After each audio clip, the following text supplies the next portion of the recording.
Hi everyone, it's Miss K here, and welcome to today's webinar on dealing with offending behaviour, custodial sentencing, and recidivism. Now, this is part of paper 3 and it's under the topic forensic psychology. This topic is an optional topic, so you should only really be watching this video if your teacher's currently covering this with you. For my own students, please use this as a tool to revise as well.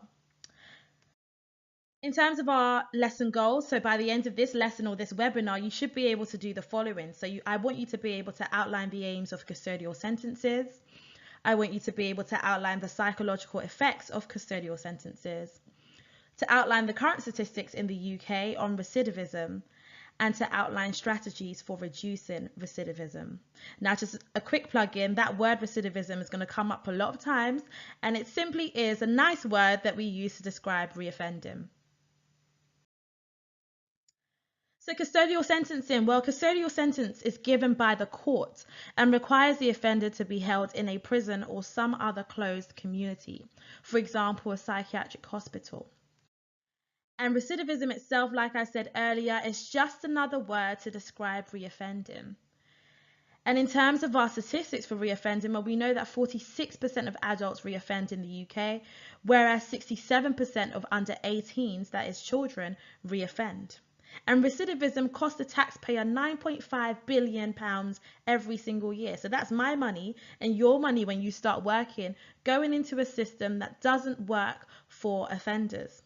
But what is reoffending? Well, reoffending is simply when an individual is imprisoned or incarcerated for a crime that they have committed. And the whole point of custodial sentencing is to reform that prisoner so that when they come out, they don't turn back to a life of crime.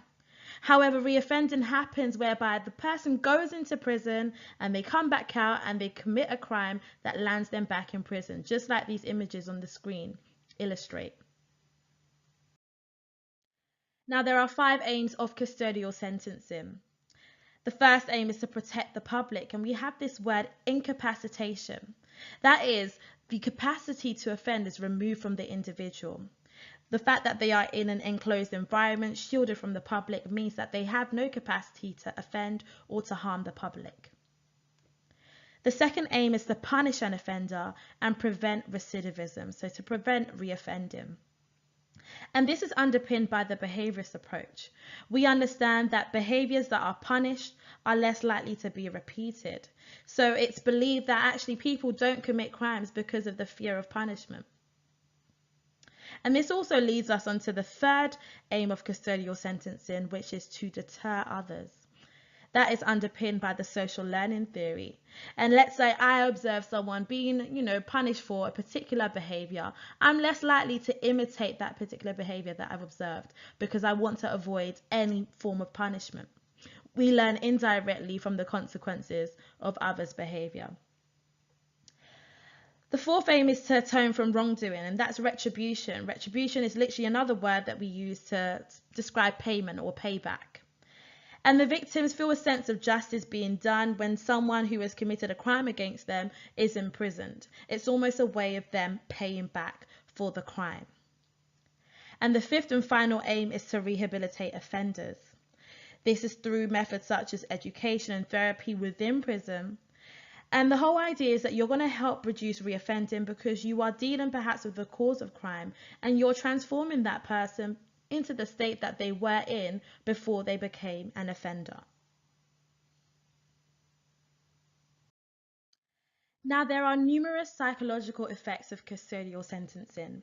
And by psychological effects, we are just talking about the impact that being imprisoned can have on one's mind and also on one's behaviour. The first psychological effect that we observe is de-individuation, and this is seen in Zimbardo's Stanford prison experiment, whereby the prisoners and the guards became de-individuated, meaning that they lost their sense of self, they lost their individual identity, and this led to increased aggression and treating people in inhumane ways. Another psychological effect of custodial sentencing is depression, self-harm, and suicide. Depression because the environment actually calls for anxiety. The environment is hopeless. The environment is helpless. And prisoners often report that feeling of hopelessness, that feeling of helplessness, because they feel like there's nothing to live for. They feel helpless about their situation and they're very fearful. Self-harm because of the prison culture. So imagine you are in prison and everyone is self-harming. It's the norm. It's what the majority are doing. Your understanding of social influence should tell you, well, as the minority going in, you are more likely to conform to that prison culture. And unfortunately, again, a lot of prisoners reported, according to the study by Newton, that they engaged in self-harm behaviors. And finally, we have suicide. Young single men are at risk of suicide in the first 24 hours. And I really want to home in on the fact that it says young single men are at risk of suicide. So young in the sense that perhaps they feel like they haven't got much to live for. And single men, again, because they might feel like they're detached from their families, they don't have a spouse, a girlfriend, or whatever the case may be, and they feel pressured to actually end their life as a result. Now, these things are often determined by self-report techniques, and there are issues with that, we know. But it does indicate that there are some strong psychological effects of custodial sentencing. We also have here overcrowding. Now, a very interesting study was done by Calhoun on rats. And what they did is they put a lot of rats in a very enclosed environment, and they observed the behaviors of these rats. And what they found is that these rats became more aggressive. These rats, they recorded higher levels of stress, and I'm sure they would have recorded the stress via hormonal levels such as cortisol. They also found that the rats produced more physical illness, and they were hypersexual, whatever that might mean. Maybe the rats were having a lot of sex with each other. Who knows? But we see parallels between this study and also real prisons. In real prisons, there are heightened levels of aggression. In real prisons, there are heightened levels of stress. There's certainly heightened levels of physical illness. And of course, we know that in prison, there's often a rape culture as well. So that might be able to explain the hypersexuality. Now, of course, we have the issue with this study. It was done on rats. So we can't confidently extrapolate a study that was done on rats to use it and explain human behavior. Humans are much more complex. And let's be honest, rats can't commit crime. So while rats may display aggressive behaviors aren't necessarily criminal acts. So there are some issues there. Our last psychological effect of custodial sentencing is effects on the family. And what we find is that children with a parent in prison are affected psychologically and financially. And also parents with a child in prison are affected psychologically and financially, and vice versa. So, there's the experience of separation anxiety. Perhaps we know that from Bowlby's maternal deprivation hypothesis. If a child is separated from their primary caregiver within their critical period, then it has adverse effects for the child. And it could be that the parent or the primary caregiver has been imprisoned. Furthermore, if you have a parent who has gone into prison and that parent is your role model, we know already from the social learning theory that you are more likely to observe and imitate that behavior. So there are multiple effects of custodial sentencing, multiple psychological effects that we explore. Now, as we evaluate custodial sentencing as a way of dealing with offender behavior, I want you to remember the 5 aims of custodial sentencing. And this will be a nice task for you as we're going through these evaluation points to think about how these evaluation points challenge the claimed aim of the custodial sentence. And one of our first evaluation points is that the high rates of recidivism suggest that custodial sentencing does not work. How is it that 46% of adults are reoffending after being imprisoned, after being given a custodial sentencing, which is meant to deter them, which is meant to punish them and reduce the likelihood of them repeating that behavior? It suggests that custodial sentencing simply does not work for some offenders. Also, offenders see the custodial sentence as punishment for being caught and not for the offending behavior. Now, we've all been there. We've all done something really cheeky, and our main fear isn't that we've done something cheeky. Our main fear is that we're going to get caught. And it's that whole process that actually custodial sentencing doesn't deal with the root cause of their behavior. It just deals with the fact that they feel like, well, I've been in prison because I got caught, not because I did something wrong. Third evaluation point, punishment is only effective if immediate. And this is not the case for custodial sentencing. Now, you know, and I know that sometimes when we are observing, you know, on the news, so and so has been arrested for committing a crime, it takes a very long time before that person is fully punished. There's a long enduring, you know, legal process. And it's that whole idea that if you leave it too long, the impact of the punishment isn't there. It's almost like having a child who runs into the road, and instead of reprimanding that child immediately there and there, you actually wait until they are 20 years old and you tell them, oh, remember that time, Johnny, when you ran into the road? I was really upset about it. It has very little impact. In fact, it has no impact on the child. And it's the same thing here. A fourth evaluation point on this slide is that the severity of the punishment is supposedly meant to be a deterrent. However, research has shown that even in US states where the death penalty is a form of punishment, murder rates have not decreased. So where the highest punishment is being delivered and is being enforced, we still have high murder rates. That suggests that even observing the punishment of others is not enough to reduce reoffending. And it suggests that perhaps custodial sentencing and all the other forms of punishment that come under the umbrella of custodial sentencing is not effective in deterring people from turning to crime. There's also the issue of prison being a training ground for crime. And I'll elaborate on what we mean by this. So prison may increase the likelihood of reoffending because you are being sent into a place that harbors criminals. Therefore, everyone in your environment is supposedly a criminal. Everyone in your environment has the potential to be a role model, and you are spending huge amounts of time. In fact, you're spending your entire life with those individuals.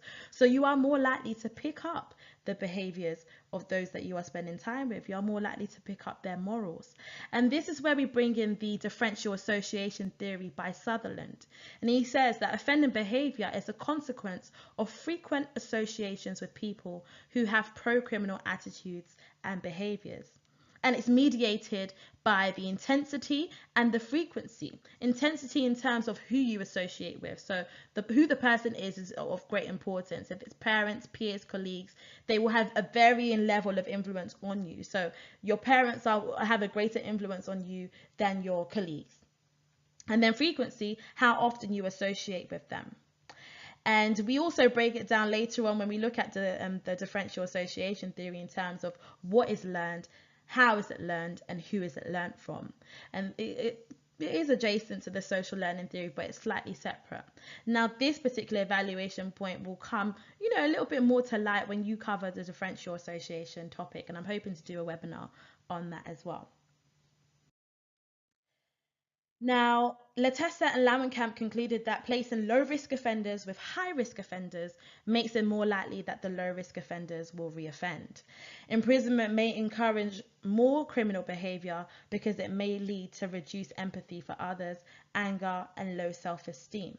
Now imagine you've got small Johnny, I'm using Johnny again, but you've got Johnny and he has stolen ice cream. And you send him into a prison that harbors hardcore thieves. And when I say hardcore thieves, these are people who have conducted burglaries and they've been successful on many occasions, but they got caught just the one time. Johnny, who simply stole ice cream, which is bad, is placed with these individuals. They now become his intimate personal group. They now become the intense and the most frequent individuals that he spends time with. So guess what? Johnny's going to pick up the morals, the values, and the behaviors of those individuals. Hence, prison is a training ground for crime. And it means that whilst we send people in to be reformed, we may actually be sending them in to be trained in more skillful criminal activities. And there's a catch-22 there. Now, more evaluation for custodial sentencing. Custodial sentencing assumes that people don't commit crimes because they are avoiding punishment. However, most people like myself do not commit crimes because of their moral beliefs and attitudes. Now, I'm not going to steal from someone because I'm afraid of being punished or I'm afraid of getting caught. I'm not going to steal from them because my faith tells me that I should keep what I have and I shouldn't take the belonging of another individual. And also for people who don't have faith, their simple morals tells them it's wrong to steal. So, I mean, it suggests that actually instead of presenting this whole idea of punishment as the main way to deter people from committing criminal offences, it suggests that we should focus on building positive morals and pro-social behaviour instead of the threat of punishment. Now, in terms of morals and moral beliefs and attitudes, the approach that it actually links to is the cognitive approach. Now, while we have thrown a lot of shade on custodial sentencing, there are some benefits of custodial sentencing, that is, benefits of sending people into prison or putting them in an enclosed environment. One such benefit is incapacitation. So they are free from, the public space. Their capacity to offend has been removed, and this is really important, particularly for dangerous criminals. Retribution, they are also paying back for their crime. There's a form of restorative justice, and I showed my students a clip from How to Get Away with Murder that really illustrates restorative justice. I believe it's season 2, episode 11, so if you've got time, watch it. Retribution also deals with the conscience and the guilt of the offender. The fact that they have been imprisoned may make them reflect on their actions, and consequently that guilty feeling that they experience may cause them to, transform their lives. And then rehabilitation. So a good thing about custodial sentencing is it's a safe environment for them to engage in education and therapy. However, there are instances whereby some offenders, they will only undergo, education and therapy because they want to reduce their sentence, not because they are truly concerned about their depraved state of mind and whether they genuinely want to change. That is almost like a side dish.